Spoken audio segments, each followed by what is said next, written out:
సామెతల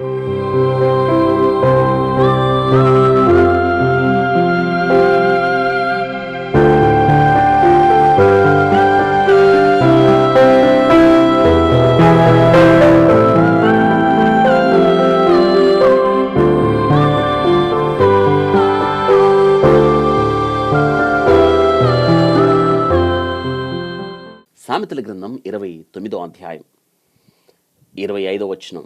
భయపడుట వలన మనుషులకు ఊరి వచ్చును, యెహోవా యందు నమ్మికుంచువాడు సురక్షితంగా ఉండును. భయపడుట వలన ఊరి వస్తుంది. యెహోవా యందు నమ్మిక ఉంచువాడు ఎట్లుంటాడు అంటే సురక్షితముగా ఉండును. ఈ దినాన భయపడితే ఊరి, యెహోవా యందు నమ్మిక సురక్షితం. ఎలా ఉండాలో మీ ఇష్టం. నేటి దినాన చాలామంది అండి దేవుని వాక్యం వింటానే ఉంటాం. దేవుడు మనకున్నాడు అన్న నిశ్చయత ఉండనే ఉంది, కానీ ఎందుకో తెలియదు, పరిస్థితులను బట్టి మళ్ళీ భయంలోకి దూకేస్తాం. మనం ఊరి చిక్కుకుంటుంది. జాగ్రత్త. పరిశుద్ధ గ్రంథంలో 1189 అధ్యాయాలలో భయపడవద్దు భయపడవద్దు భయపడవద్దు అనే మాట 366 సార్లు ఉన్నదంట. ఎన్నిసార్లు? 366 సార్లు. సంవత్సరానికి 365 రోజులు. రోజుకు ఒకసారి, ప్రతి 4 సంవత్సరాలకు ఒకసారి లీఫ్ సంవత్సరం వస్తుంది కదా. లీఫ్ సంవత్సరం ఫిబ్రవరి నెలకు 29 రోజులు, అనగా లీఫ్ సంవత్సరానికి 366 రోజులు. అనగా దేవుడు ఆ లీఫ్ సంవత్సరం ఫిబ్రవరి నెల 29 రోజు కూడా జోడించి చెప్పాడు. నిజమే కదా. నీ ఎడల దేవునికి ఎంత జాలి, ఎంత కరుణ, ఎంత భద్రత. నువ్వెక్కడ భయపడతావోనని, భయపడవద్దు భయపడవద్దు భయపడవద్దు అనే మాట పలుమార్లు దేవుడు మాట్లాడుతూ ఉన్నాడు. భయపడవద్దు అనడానికి ఎన్నో వాగ్దానాలు ఇచ్చాడు. ఆ వాగ్దానాలను నువ్వు నమ్మి స్వతంత్రించుకొని, వాటిని ఆధారం చేసుకొని దేవుని మీద దృష్టి నిలిపి ముందుకు సాగాలి. ఆయన యందు నమ్మికుంచాలి, సురక్షితంగా ఉంటావు. భయపడుట వలన మనుషులకు ఉరి వచ్చును అనే మాట. భయపడకండి. పరిస్థితులు ఏవైనా ఎంత భయానకంగా ఉన్నా మీరు భయపడద్దు. అదే దేవుడు చెప్తున్నాడు. ఎర్ర సముద్రం దగ్గర భయపడిన ఇశ్రాయేలీలు, వెనక తరుముకొని వచ్చున్న ఫరో సేనను చూచి భయపడిన ఇశ్రాయేలీలు, మోషే అంటున్నాడు, మీరు ఊరికే నిలిచి యెహోవా అనుగ్రహించు రక్షణను చూడుడి, భయపడద్దు. నిజంగా మీరు ఊరికే మనం ఏం చేస్తాం, కొన్ని పరిస్థితుల్లో ఎర్ర సముద్రము వంటి పరిస్థితులు ఎదురైనప్పుడు ఊరికే నుంచోక ఏం చేయగలుగుతాం కదా. గొల్యాతు ఎదురైనప్పుడు ఏం చేస్తాం, యోర్దాన్ ఎదురైనప్పుడు ఏం చేస్తాం, ఎరుకో ఎదురైనప్పుడు ఏం చేస్తాం, అనాకీలు ఎదురైనప్పుడు ఏం చేస్తాం. అంతకన్నా భయానకమైన పరిస్థితులు మనల్ని చుట్టుముట్టినప్పుడు ఏం చేస్తాం? ఏం చేయలేం. ఊరక అంటే ఏం చేయాలి? భయము కలిగినప్పుడు యెహోవా యందు నమ్మికుంచడం. ఈరోజు నేను 4 మాటలు చెప్తాను, జాగ్రత్తగా ఇవి నేర్చుకోండి. భయము అన్నది FEAR, ఫియర్. దాన్ని భయం అంటారు. భయం వచ్చినప్పుడు ఏం చేయాలి? యెహోవా యందు నమ్మిక ఉంచి సురక్షితంగా ఉండండి. ఎలా? FEAR, fear. F for focus on Christ. Focus on Christ. యేసు మీద మీ దృష్టి ఉంచండి మొట్టమొదట, అంతే. హెబ్రీ పత్రిక 12వ అధ్యాయం 1-3 వచనాలు. మనం కూడా ప్రతి భారమును సులువుగా చిక్కులు పెట్టు పాపమును విడిచిపెట్టి విశ్వాసమునొక కర్తయు దాన్ని కొనసాగించువాడవైన యేసు వైపు చూస్తూ లుక్ ఫోకస్.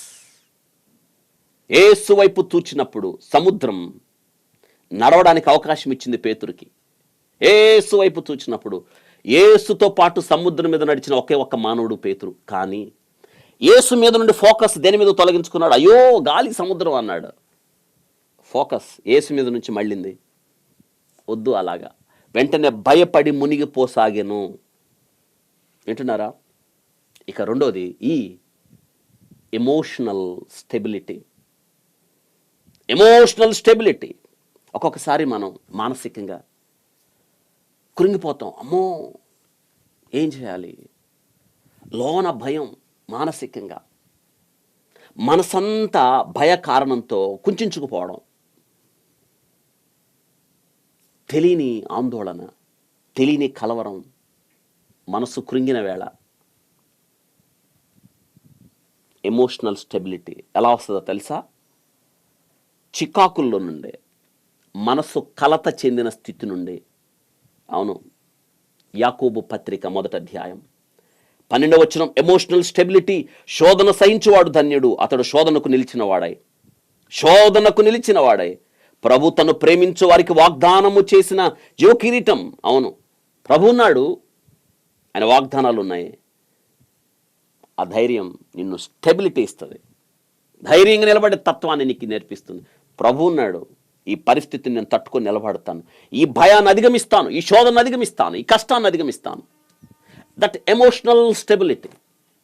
యాకోబు పత్రిక 1వ అధ్యాయం 12వ వచనం. ఇక ఫియర్లో 3rd letter A, authority orientation, దేవుని అధికారానికి ఒప్పుకోవడం. యాకోబు పత్రిక 4వ అధ్యాయం 10వ వచనం, ప్రభు దృష్టికి మిమ్మల్ని మీరు తగ్గించుకున్నాడు, అప్పుడు ఆయన మిమ్మల్ని హెచ్చించను. తగ్గించుకోండి, ఆయన అధికారానికి ఒప్పుకోండి. ఆయన దీన మనసు కింద బలిష్ఠులై ఉండండి. మీరు ఆయన దీన మనసు కింద తగ్గించుకొని, ఆయన బలిష్ఠుడు, మనం తగ్గించుకుందాం కదా.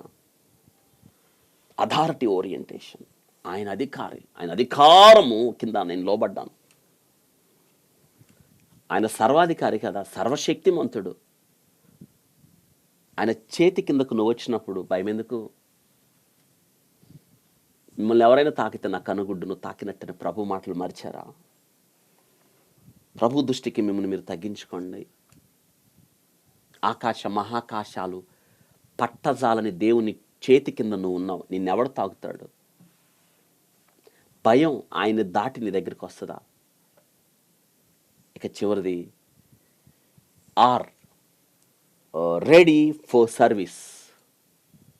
మనం ఆయన సేవ నిమిత్తం మనల్ని మనం సమర్పించుకొని సిద్ధపడదాం.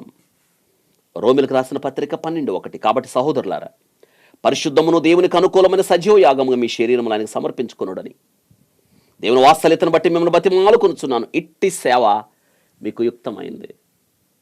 భయాన్ని గురించి ఆలోచించకండి, కలవరాన్ని గురించి ఆలోచించకండి.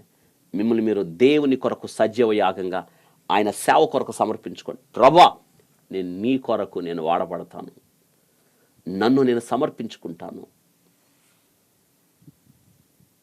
ఇదే సురక్షితంగా ఉండడం. Focus on Christ, emotional stability, authority orientation and ready for service. ఈ 4 అద్భుతమైన సూత్రాలు మీ జీవితానికి అన్వయించుకోండి. సురక్షితంగా ఉండడానికి ప్రభు సహాయం చేస్తాడు.